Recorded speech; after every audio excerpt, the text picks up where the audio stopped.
चंद्रयान 3 के बारे में जानना हो या इससे आगे की जो साइंस की विज्ञान की तरक्की है, सूर्ययान के बारे में जानना हो या आपको ऑर्बिट्स के बारे में जानना हो या आपको एस्ट्रोनॉमी के बारे में जानना हो, तो आपको ये कुरान और वेद, या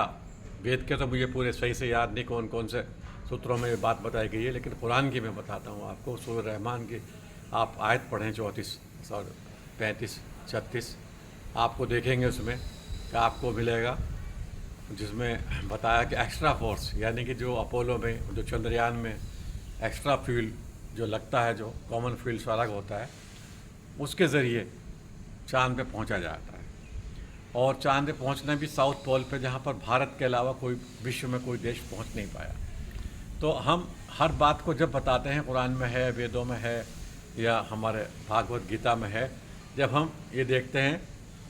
कि ये कार्य हो गया, लेकिन हमारे जो पुराने साइंटिस्ट हैं, चाहे आर्यभट्ट हों चाहे दूसरे हों, तो उन्होंने बहुत गहन अध्ययन किया। उन्होंने गहन अध्ययन करके बताया कि एस्ट्रोलॉजी नहीं, हमें एस्ट्रोनॉमी बनानी, और एस्ट्रोनॉमी जो है वो साइंस ऑफ यूनिवर्स है। तो हम जब इस यूनिवर्स को देखेंगे, गौर करेंगे, कुरान की आयतें पढ़ेंगे, गौर से पढ़ेंगे, तो उसमें देखेंगे एक्स्ट्रा फोर्स दशा बदलने के लिए भी है। कुरान में आप देखेंगे, सूरह नमल आप पढ़ेंगे, आप सूरह रहमान पढ़ेंगे, या सूरह इंशिकाक पढ़ेंगे, तो आप देखेंगे कि उसमें जो बातें बताई गई हैं चांद के बारे में, एज इट इज़ ऐसे ही पाया जा रहा है। और भविष्य में जो सूर्ययान जा रहा है, वो भी हम देखेंगे कि एक स्पेशल फोर्स है। इसको कुरान में कोई लफ्ज़ सही नहीं दिया गया, क्योंकि उस वक्त जो थी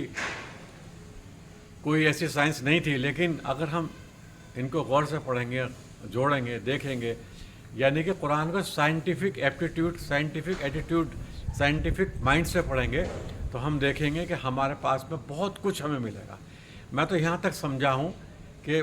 एक मोमिन की परिभाषा ये नहीं होनी चाहिए वो आपको दिख रहा है ट्रेडिशनल कपड़ों में, दिख रहा है ट्रेडिशनल नमाज में, दिख रहा है ट्रेडिशनल रोज़े में, दिख रहा है या हज करते हुए दिख रहा है, बल्कि एक मोमिन की जो परिभाषा है बिटवीन द लाइन्स, जो कुरान में बताया गया है या वेदों में बताया गया है कि ईश्वरीय ज्ञान का व्यक्ति कौन है, वो व्यक्ति है जो प्रतिदिन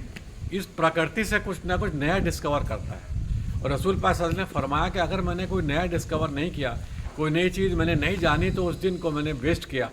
तो मैं भी यही कहता हूँ कि वो दिन मेरा वेस्ट गया जिस दिन मैंने कोई नई बात नहीं जानी। तो मैं अपने ख़ास तौर से तमाम जो हमारे दर्शक हैं, जो इस वीडियो को और हमारी और वीडियो को बहुत दूर दूर तक पहुँचाते हैं, मैं उनसे रिक्वेस्ट करूँगा कि वो इस ज्ञान की बात को, इस प्रगाढ़ ज्ञान की बात को, प्रज्ञान की बात को जो है पूरे विश्व में देखिए। जो अब चाँद पे हम गए हैं, चाँद पे जो हमारा चंद्रयान गया है, ये एक सिंबल है जो स्वामी विवेकानंद ने कहा था, मोहम्मद सल्लल्लाहु अलैहि वसल्लम ने कहा था कि भारत से खुशबू आ रही है, यानी गज़वा हिंद शुरू हो चुका है। पूरी दुनिया जो है भारत की तरफ देख रही है। ये एक पिलर है, ये जो इसका जाना है, ये एक बहुत बड़ा पिलर है विश्व गुरु बनने के लिए। तो मैं सबसे ये आग्रह करूँगा, रिक्वेस्ट करूँगा कि वो इस वीडियो को फैलाएं, ज़्यादा से ज़्यादा सब्सक्राइब करें, ज़्यादा से ज़्यादा लोगों तक पहुँचाएँ, और ये बताएं लोगों को कि वो अपने खुदा से जुड़ें। फिर उनके पास में कोई कमी नहीं रहेगी। ये अंतरिक्ष भी उनका है, ये ज़मीन भी उनकी है।